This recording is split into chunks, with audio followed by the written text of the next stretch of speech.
दोस्तों नमस्कार आदाब। मैं आपका दोस्त तकमील अहमद बदिन टांडा यूट्यूब चैनल में आपका स्वागत करता हूं। जैसा कि आप सभी लोग को मालूम है कि उत्तर प्रदेश शासन ने उत्तर प्रदेश के बुनकरों के लिए जो 2006 में फ्लैट रेट की व्यवस्था थी उसको पूर्ण रूप से समाप्त कर दिया है और एक नई फ्लैट रेट की व्यवस्था लागू कर दी है और जो एक लिमिटेड हार तक ही उन्होंने माना है। तो इसी के संदर्भ में हम बात करने चल रहे हैं उत्तर प्रदेश बुनकर सभा के प्रदेश अध्यक्ष जनाब हाजी इफ्तिकार अहमद साहब से, जो टांडा नगर पालिका के पूर्व चेयरमैन हैं और बहुत एक लंबे अरसे से ये बुनकरों की राजनीति करते हैं और पॉलिटिक्स करते चले आ रहे हैं।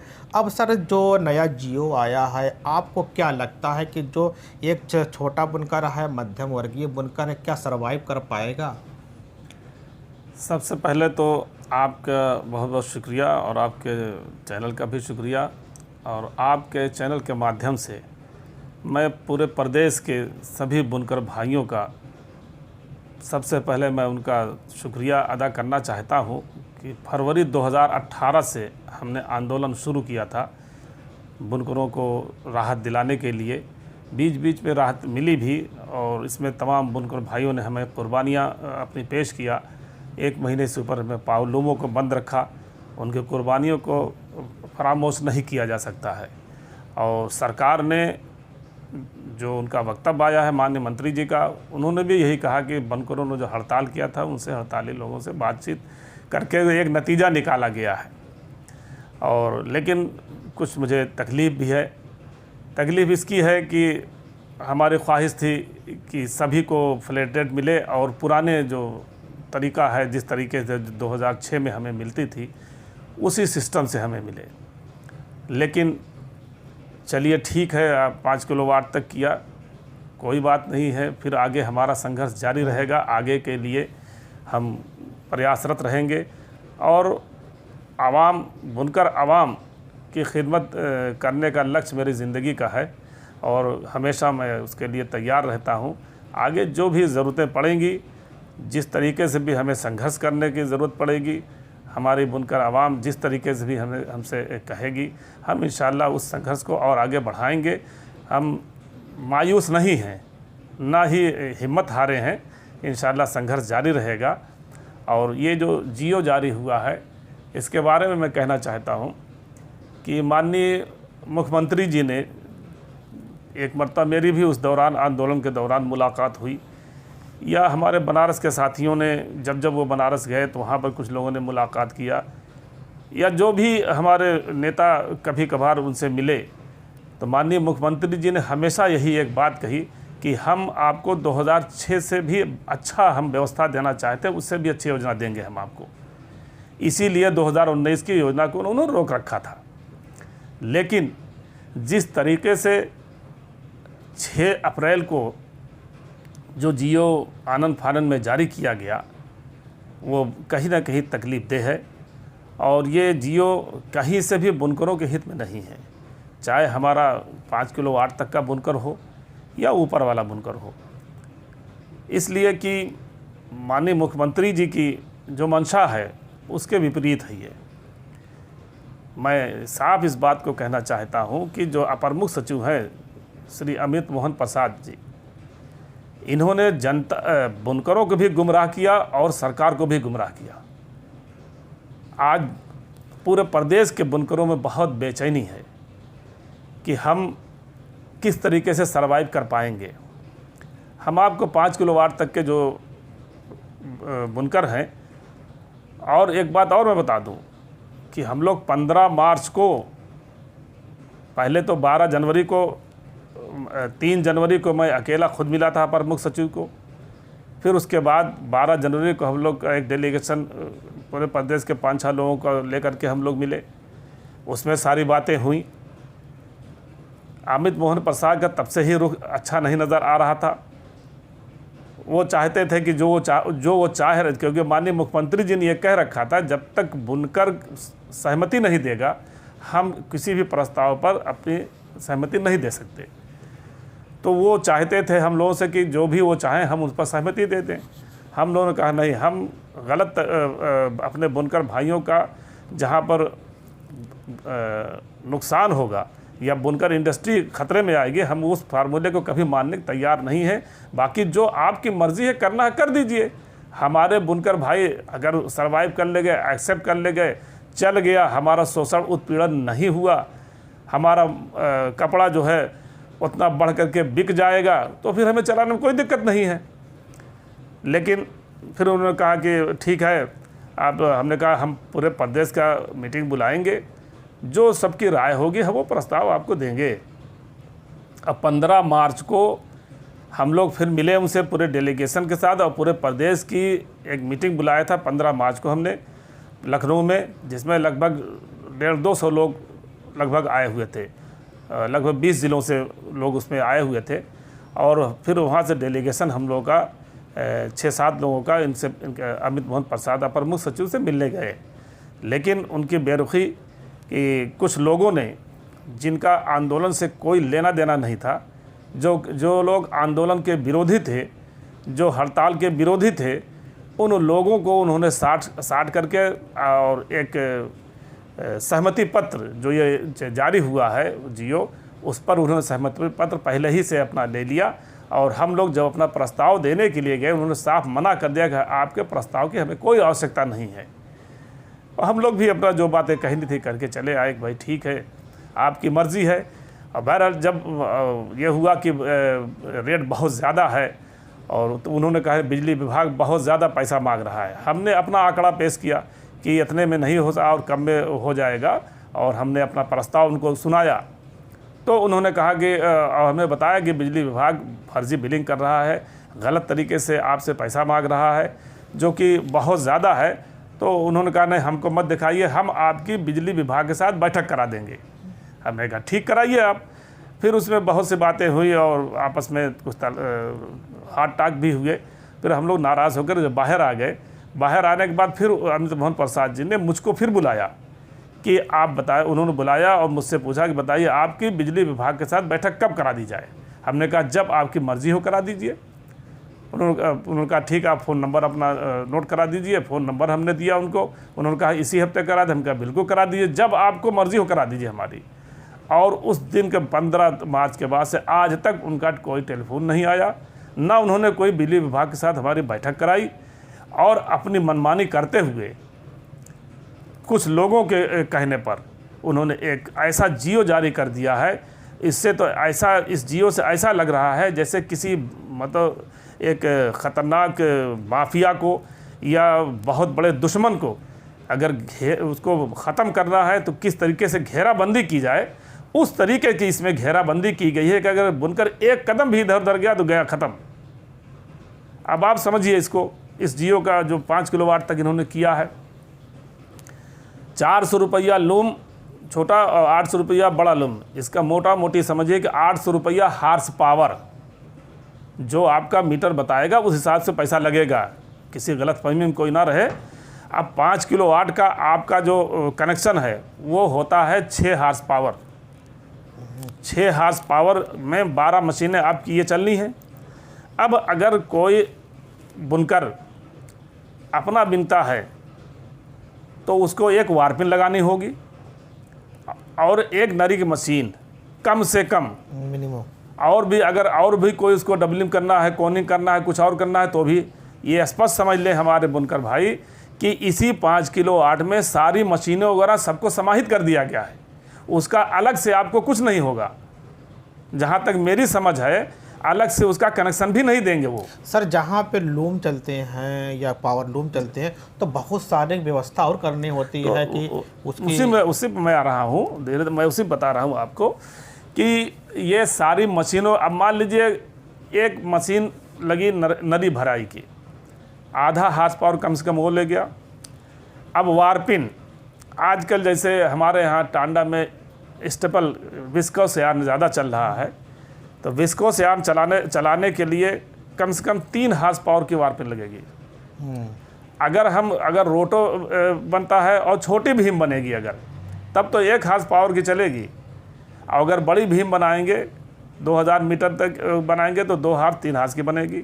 और स्टेपल के लिए तो 3 हार्स पावर से कम की वारपिन चलती ही नहीं है, इसलिए कि वो भीम लपेट नहीं पाती है, हैवी हो जाती है।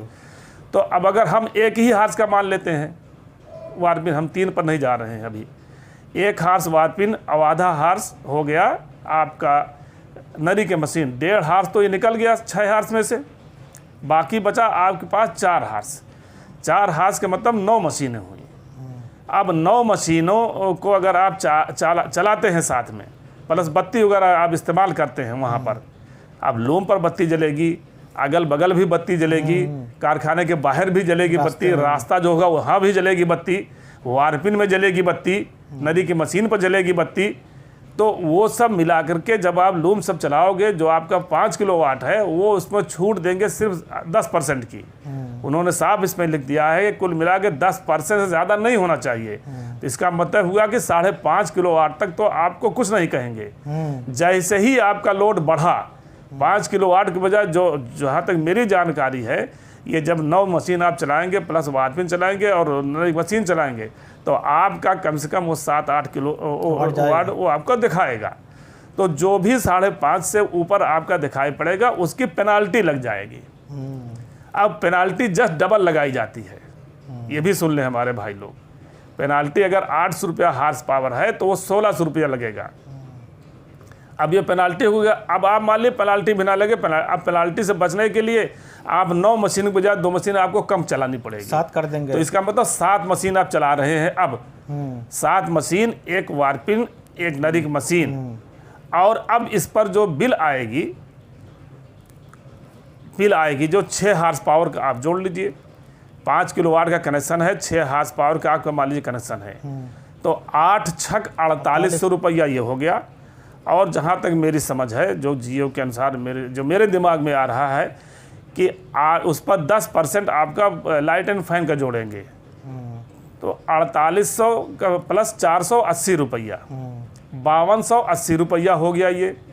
अब उसके बाद उन्होंने एक और चीज़ लिखी है उसमें कि जो इलेक्ट्रिसिटी ड्यूटी जो लोड पर लगती है या यूनिट जो बिलों में लगती है इलेक्ट्रिसिटी ड्यूटी, जो टैक्स जो लगता है वो भी बुनकरों को ही देना होगा। तो अब उसको मान लें 1% है या कुछ कम है या कुछ ज़्यादा है, हम मोटी मोटा 1% मान लेते हैं। तो अब जितनी यूनिट उठी रहेगी उसका जो बनेगा उस हिसाब से, अब 48 4 5280 हुआ था, अब 200-300 रुपया 400 रुपया और रख लीजिए, तो लगभग 55-5600 रुपया हो गया। अब 6 हार्स पावर पर 5600, अगर कुछ और कहीं दाएं बाएं कहीं आपका कुछ खर्चा है, यूनिट ज़्यादा उठी है मतलब, तो फिर आपको लगभग तो हम उसको लगभग 6,000 रुपया मान के तो सर फ्लैट रेट के नाम क्यों दे रहे हैं तब फिर उसको? ये नाम ये देना है कि आपको यूनिट नहीं देना, टोटल आपको एक फिक्स अमाउंट देना है। तो फिक्स अमाउंट पर 800 रुपया ये हुआ जी, 8 छक 4800 हुआ, 4800 पर 10% और जुटेगा, लाइट एंड फैन का 5280 हुआ, फिर ईडी जुटेगी उस पर 400-500 जो भी आता हो, तो 5,500 रुपया लगभग हो गया। अब लूम कितना चला आपका?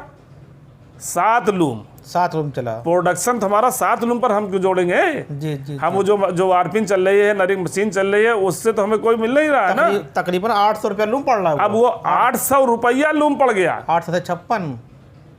856 800 रुपया लूम पड़ गया ये।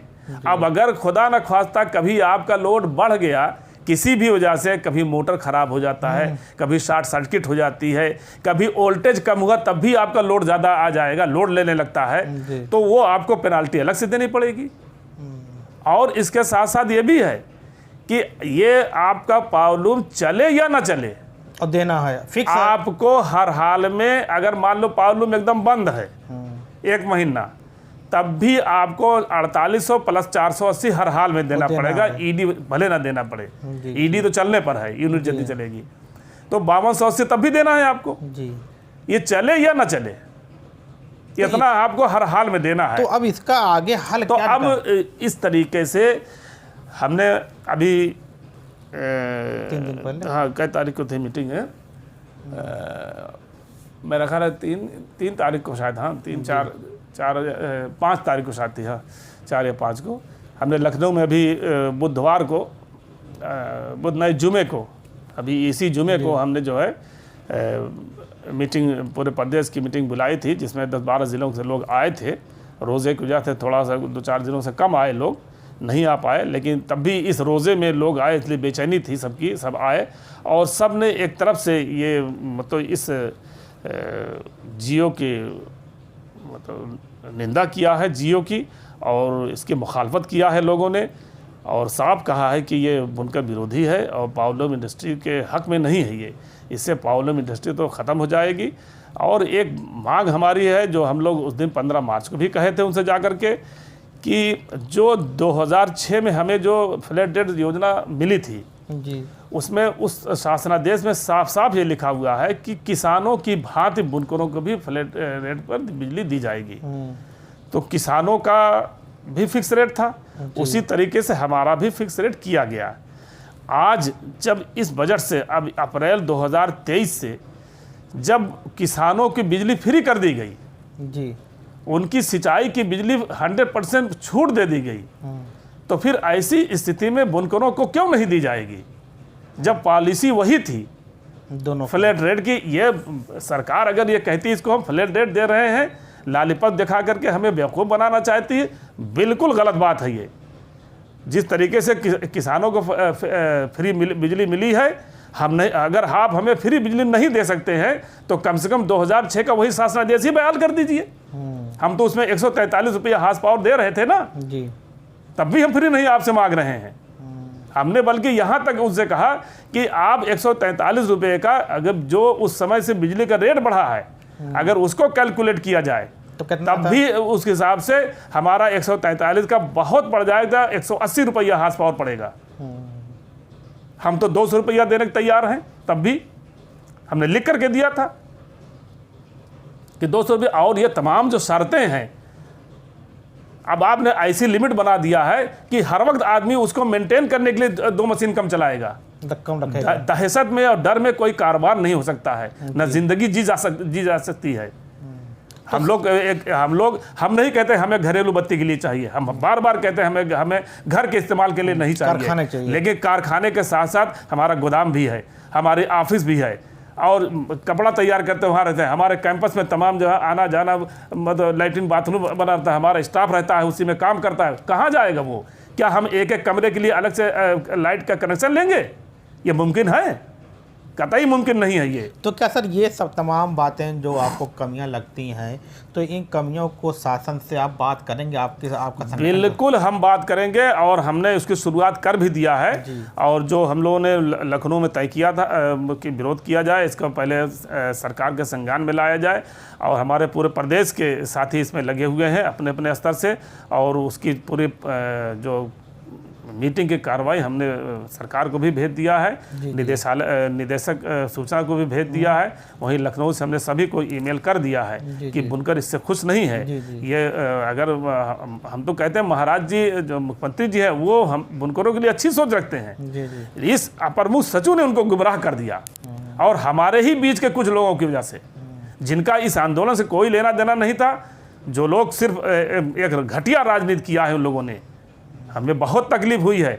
सबसे ज़्यादा तकलीफ मुझे है इस समय, बता दूं आपको, 5 साल लगातार मैंने दौड़ लगाई है अपने बुनकर भाइयों के लिए। तो और मैं ही नहीं, मैंने पूरे प्रदेश के बुनकरों को दौड़ाया। लेकिन ऐसा हमारे ही बीच के कुछ लोगों ने पीठ पे छुरा घोंपने का काम किया है कि सोचते हैं तो हम क्या बताएं कितनी तकलीफ होती है। तो सर इस समय जो पूरे उत्तर प्रदेश का बुनकर बहुत परेशान लगता है, तो आप उनको क्या सलाह देंगे कि आखिरी में कि अभी तो जियो आया है, अभी जैसे सॉफ्टवेयर बनेगा इनका, हम अभी और कुछ इंतज़ार करना चाहते हैं। हमें देखना चाहते हैं कि बिजली विभाग का इस पर रवैया क्या होता है, अगला एक्शन क्या होता है, किस तरीके से हमें ट्रीट करता है, हमारे साथ क्या व्यवहार करता है, और फिर बिलिंग किस हिसाब से करता है। एक्चुअल पोजीशन हो सकता हमारी समझ में कुछ गलती हो रही हो, तो जब एक्चुअल पोजीशन हमारे सामने आएगी, प्रैक्टिकल जो उसका शुरू होगा, इम्प्लीमेंटेशन अब इसी महीने से वो क्या करते हैं, और उसमें हमारे बुनकर भाइयों के साथ वो कैसा व्यवहार करते हैं।